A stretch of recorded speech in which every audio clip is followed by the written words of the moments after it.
We are live. Give people a couple of minutes to join. Sure.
Have people joined in at all?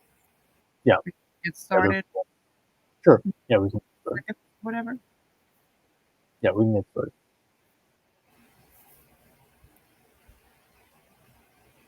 Sorry, what did you say? Did you say to start, or are we having wait enough? Yeah, we can get started. All right, sounds good. So thank you all for joining, or if you're on the replay, thanks for watching on the replay. Today we're going to talk about how will national priorities in the NIW change in the next administration.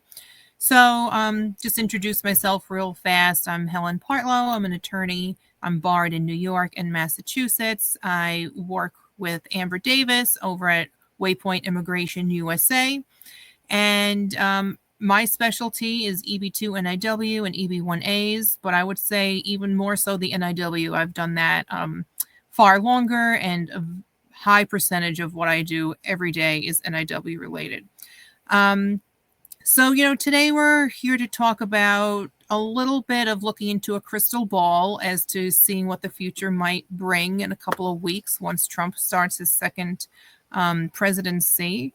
And in order to do that, we need to kind of look to see what happened the last time. So, the NIW obviously was available under Trump, has been available for a while. It's changed a bit under what Biden has done now.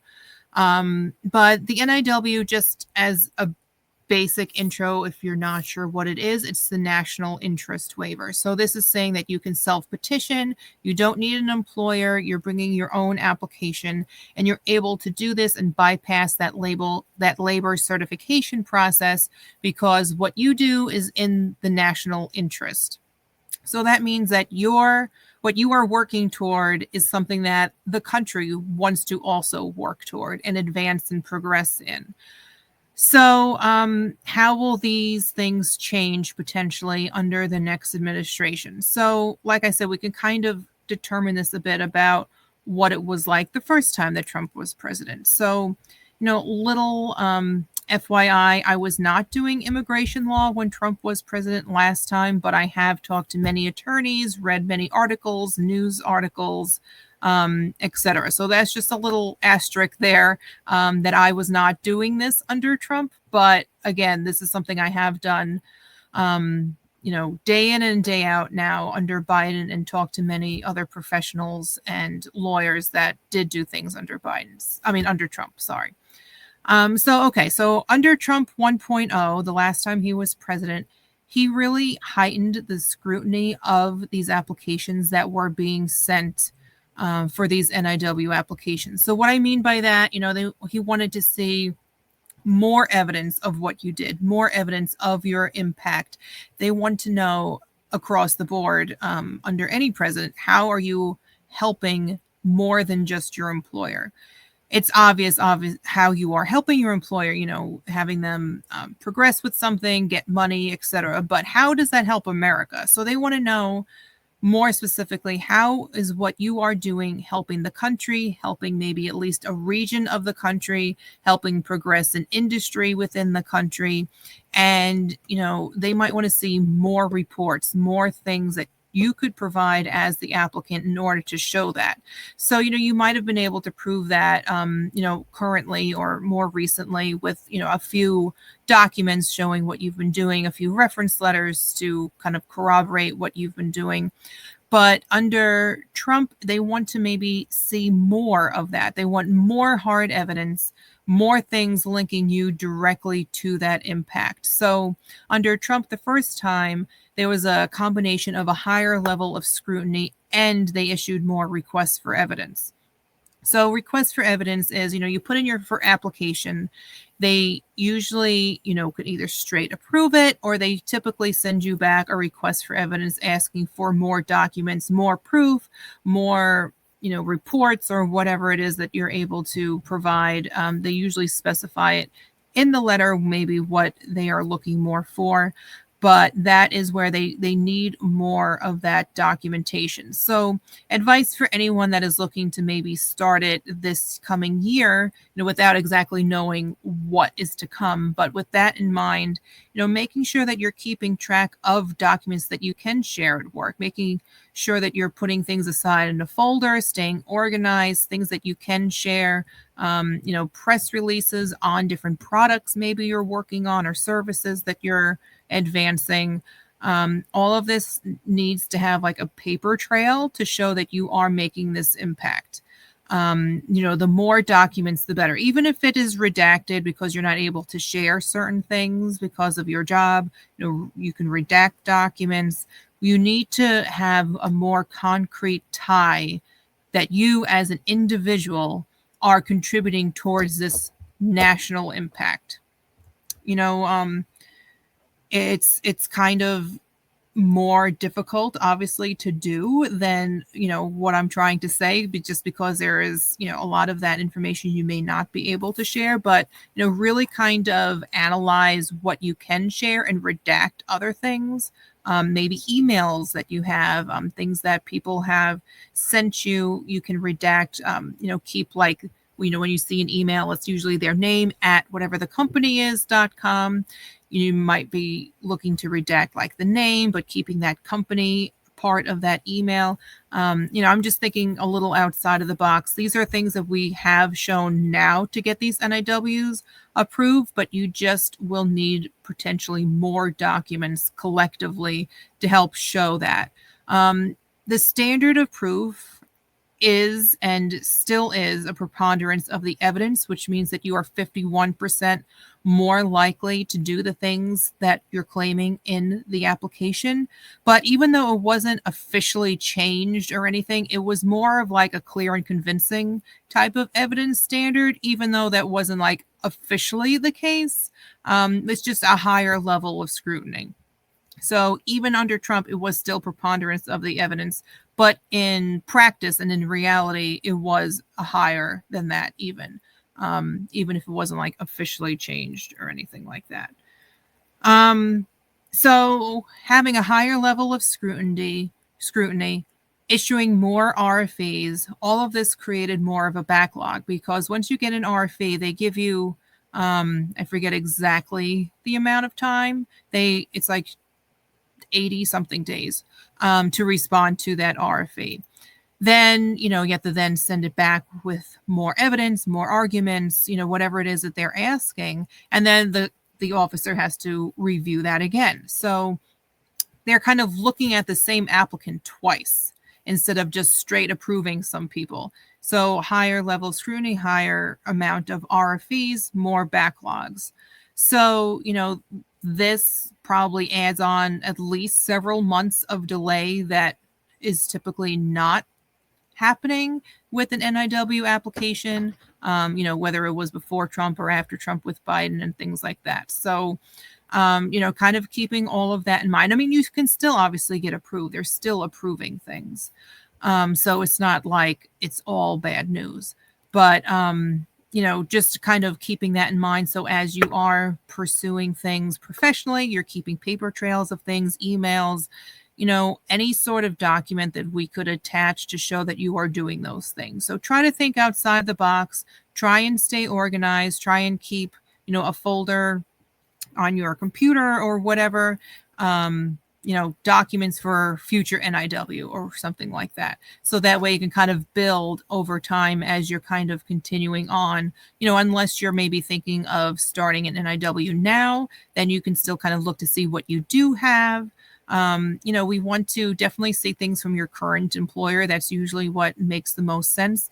But if you're like in 10 plus years in the industry, you probably have more than one employer. So we're also looking to see things from your past experience, things that you have done with previous jobs, if you've done anything with memberships, conferences, if you've obtained any certifications along the way, if you have presented at conferences or attended conferences, if you reviewed others' work, any of these things to show that you can be impactful beyond just your employer. And, example, you're invited to speak at a conference.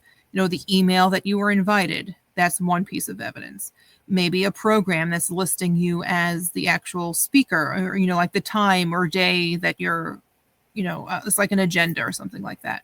Then if you have like an actual poster or presentation that is also attached to it, and then maybe you got a thank you for attending, thank you for speaking email or something like that. All of these things, collectively show that you did these things. If you've gotten any emails from attendees thanking you for sharing your thoughts, something that was innovative, all of those things could be beneficial. And showing that you not only attended this, but you made an impact by presenting at these conferences, that you kind of helped spur things forward in your field. You had other like-minded professionals take your expertise and then can then kind of run with it in their own way. That way you're contributing to the industry. So another part of this thing that we were going to talk about today is what kind of national priorities might shift. So everything that is in this application has to align with things that the United States is looking to advance. So, Trump is not really known as wanting to push for climate change agenda items, green energy or, sustainability type of things. That's not typically what he's known for by any means, since he had pulled out of the Paris Agreement last time. Biden re-entered it. So that kind of idea shifts, between different kind of administrations. So if you're in that kind of a field, it may not necessarily be as strong for aligning with national priorities. Last time, for instance, he did tend to favor more of the STEM applications versus those in humanities or arts and things like that. So if you are in a STEM field, that is still probably, approvable, depending upon what you're kind of working on and that sort of a thing. So keeping that in mind, that the different types of industries that might make a good application might change.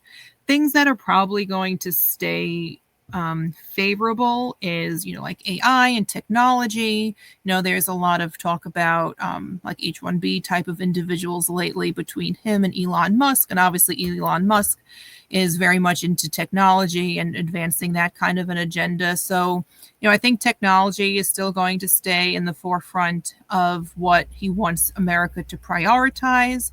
Healthcare, I think, is another one. Obviously he was the president during COVID, and healthcare is kind of always, I think, a good kind of industry. People are always looking to kind of help advance that, maybe biomedical devices, even where you kind of intersecting healthcare with technology and that sort of a thing would be beneficial.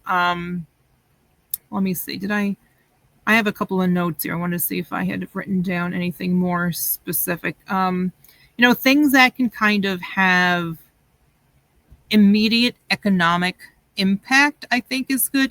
Obviously Trump is a businessman before he was president and still businessman oriented. So anything that has to do with improving the economy, improving like efficiency, having that immediate impact to America. So people that are within the United States already, whether you're like an F1 student or H1B or whatnot, and people around the world, likewise can apply for an NIW. So you don't have to be in America to apply for an NIW, but Trump might want to see more of how what you can do can impact America pretty much immediately.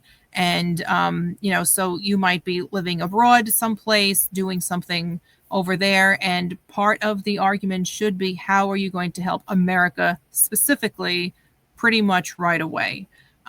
So, maybe looking for reference letters from individuals in your field within America could be beneficial, kind of talking about how what you do can translate to America right away.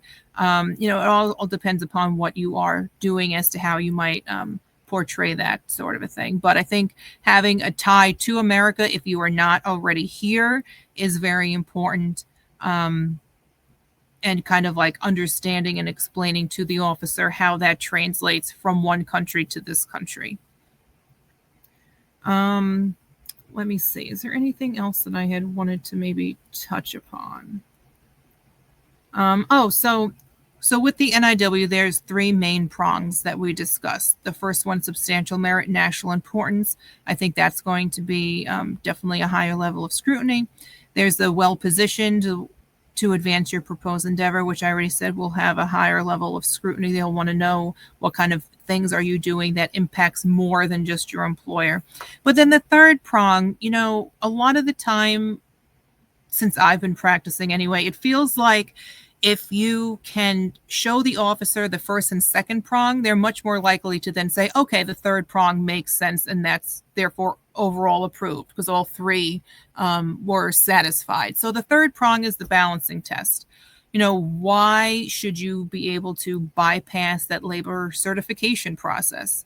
What makes you special that you can't just go through the perm process like, a good majority of people do in order to get your green card? So, I don't think it would be necessarily quite as easily accepted. Like if they did find that you had prong 1 and prong 2, they may not just automatically kind of give you prong 3 as much as they have been. So I think for this, you really need to show what makes you uniquely qualified, that you can't just easily kind of go through the labor certification process just because you are too unique, too highly specialized, you have a specific niche, you have like a interesting combination of experience or qualifications or something like that. Other things we talk about in that third prong is, why is it urgent that you come in and kind of bypass that extra time that the perm process requires?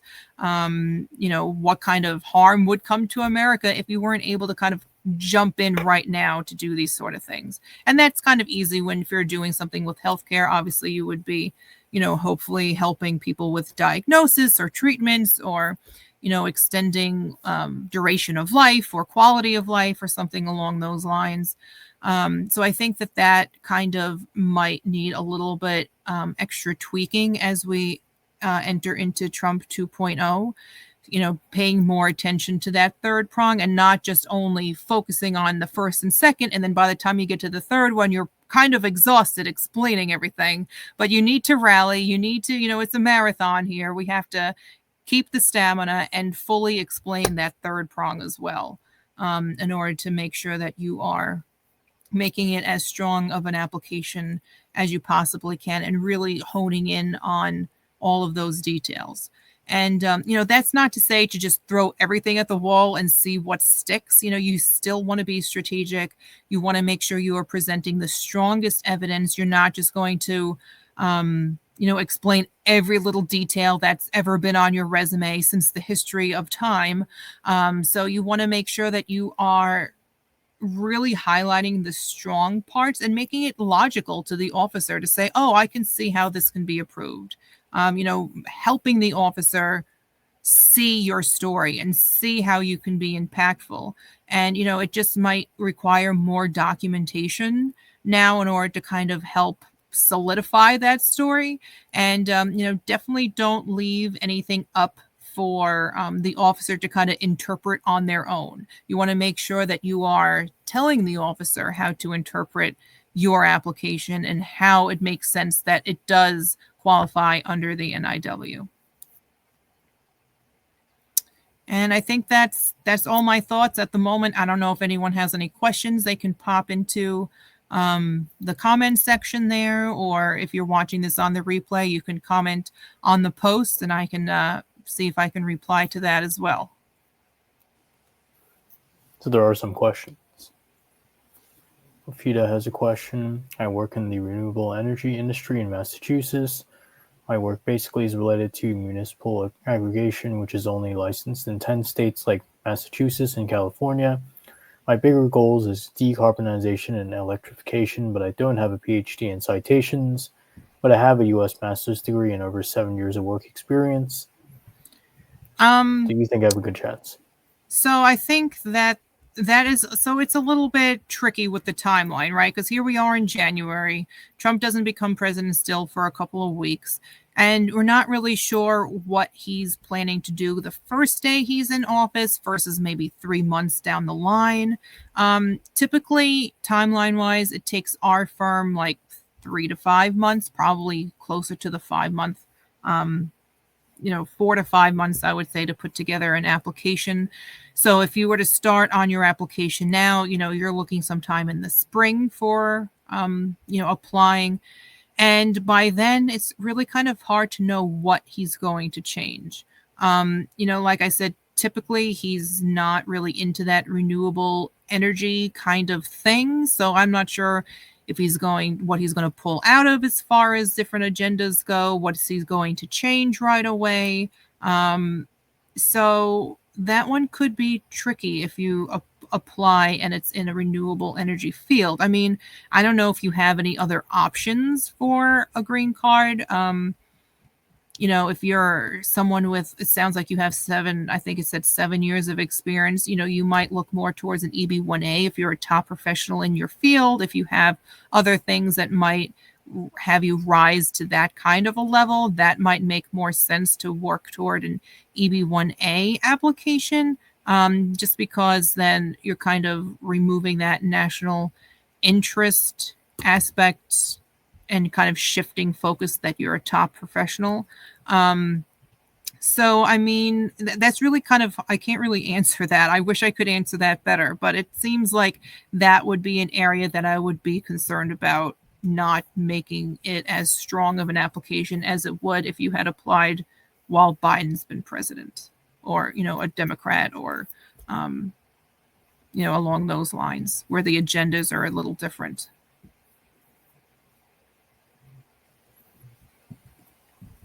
Barath asks, does the new administration will prioritize AI domain? Do they treat it as a priority sector for EB-2 NIW and EB-1A? So right now, AI is on the critical and emerging technology list that has been put out. It's been updated, I think, like every 2 years or so. I would kind of anticipate Trump to kind of keep AI as a priority for the country, especially since things seem to be like rolling so quickly in that domain. I'm not sure what you do in AI, but I would make sure to kind of figure out a niche within AI. So don't just say I'm advancing AI. That's kind of too broad. When you are looking to figure out what that is, find a specialty within AI that you have been doing. And, I think that would be beneficial, just because, AI can be in so many different industries, applied in so many different ways, kind of making sure that you have a focus as to within the AI field. But I do think that AI will stay as a good kind of industry. Barath asks, is it possible to file EB-2 NIW from a country like India and not be in the U.S.? How do we establish the case? So if you're from India and you are not in the U.S., the EB-2 NIW does not grant you any status. So if you wanted to come to the United States and you did get an approved NIW, you would have to come in on another status. So an F1 student, an H1B. F1 would be a little bit trickier just because that intent there is not to stay permanently. But since you're from India, the backlog is crazy insane for people from India to actually get their green card through the NIW process. But in theory, you could apply for an NIW from anywhere in the world. Like I said, if you are not already in America, I would make sure that you are explaining how what you are doing can easily translate to an immediate impact in America. If it could help the economy or something like that, maybe getting reference letters from professionals within America saying how someone like you would be beneficial for the industry that you're in and advancing, different goals and things like that. So a lot of the time, people from India can get their NIWs approved, and then they kind of work toward maybe an EB-1A profile because that backlog is much more reasonable. It's still a couple, several years long, but that way you would be able to get your green card within a much more reasonable time frame. So, for instance, right now with NIWs, there, like some analysts are figuring it might be like 90 years for someone from India to actually get a green card through the NIW process, which I'm only assuming is going to get worse with potential delays and backlogs that I would anticipate to expand under Trump. But so you can get your NIW, lock in a priority date, and then you can use that priority date for like an EB-1A. So that might be something that would also be a good option for people from a country with a large backlog like India.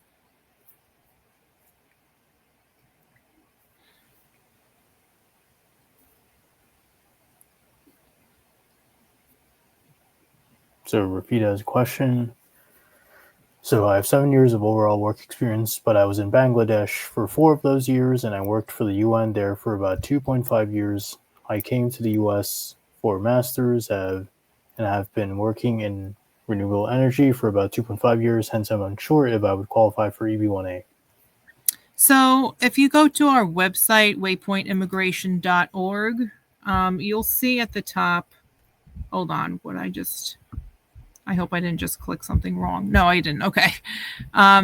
You'll see at the top that we have something called free assessment. So this is both for EB-2 NIW and EB-1A. So if you are serious about wanting to see if you are if you have a good profile for either one of those cases, that would be a great avenue, and it's free. Like I said, typically you'll get a response within 10 days with one of our attorneys checking your profile and coming up with a response for you. So I would definitely look into that free tool if you are interested in either one of those, EB-2 NIW or EB-1As. And last question, Yakubu asks, I work in aviation with over 8 years experience working as a wildlife strike expert. I have done internship helping my company evaluating wildlife hazards in 3 airports in Florida, and I'm also a steering committee member of United States Bird Strike Committee and currently working in Texas at William P. Hobby Airport as an airport operations coordinator, and I equally have 4 published papers with 21 citations, and I have also presented my research at a bird strike conference. Do I qualify for EB-2 NIW, I guess? I'm assuming EB-2 NIW. That's an interesting field. That's not one that I've come across, and I've come across hundreds of these at this point. So I have not seen that specific industry before. So I'd have to look to see if that aligns with any national agendas and exactly what you do. I mean, I'm assuming that it is to potentially help a bird not get stuck in a plane engine. I mean, that's the only thing that comes to my mind when you have said what you just said, but I definitely would need more details as to what that is. So if you do want an assessment, going to that website, waypointimmigration.org, and doing the free assessment, showing us your resume, you answer a couple questions, and then one of us will get back to you, because I definitely would need some more time to think about that one for sure. Just a comment from Barath. Yes, my idea is to get EB-2 approved and work towards EB-1A. I'm assuming that was the individual from India, which I think is a good avenue for a lot of people. Right. And then Frida asks also, what do you need to do to qualify for an EB-1A? So EB-1A is different than this NIW application. So there's different criteria that you have to, there's I believe 10. You have to qualify for at least 3. This is to show that you are a top professional in your field, and you can do that with different criteria. So a lot of the popular ones are if you have a leading or critical role, if you have a high salary, meaning like 90% plus of a top earning person for your industry, if you've been the judge of the work of others, like if you've peer reviewed documents, for journals or something like that, authorship, like if you've had publications or if you presented at top conferences, if you have super advanced kind of memberships, like at the fellowship level. Those are just kind of examples as to what you need for an EB-1A. But again, if you think that you might be, more on the level of an EB-1A, there is that free assessment tool on the website to kind of get a more, individual response. So Chandni, last question. I am a public health professional in my final year of PhD currently in US. I worked in many CDC-funded research projects. Currently, I'm working on HIV disease prevention. Do you suggest me to focus on just HIV disease or also provide evidence from other research projects I worked, like healthcare workers, safety, and COVID? Will it be too confusing for officers to mention many projects? My research papers are in process and will take at least a year to get published. I do not have... I guess citations, maybe? Yeah, in citation. So that is definitely, a question that you need to ask yourself. What do you want to do in the future? What do you think that you're going to work towards? Are you going to want to stay in the niche of providing these sorts of treatments for HIV? Are you looking to maybe expand to, maybe it can be applied to multiple different things, like you mentioned COVID and things like that. So a lot of that immediately makes me think of how you frame your proposed endeavor, which is how you talk about what you're going to do in the future to impact the country. And the evidence that you support that obviously has to be that you would then, if you do go with HIV, then your evidence would have to stay in that HIV realm. But you could still use some other research, if it's related, to show that you did gain these skills, you did have this impact, and that you can use those skills to further the HIV aspect that you had described. So, I don't think any one attorney could tell you, oh yes, stay in HIV or to COVID. That's really a personal question. So, you definitely need to kind of like figure out where do you see yourself putting your efforts in. And then from there, I think either avenue would be, like I said before, I think healthcare is a good industry, across administrations to kind of work on. So, that I think, and the more niche you can be, the better, but it has to be within a niche that you are willing to actually do. So Ashwin, I think Helen could just reply to your question in the comments. Some comments. G. Hala says, thank you for this presentation. It is very informative. Thanks for joining. Who says thanks. Great.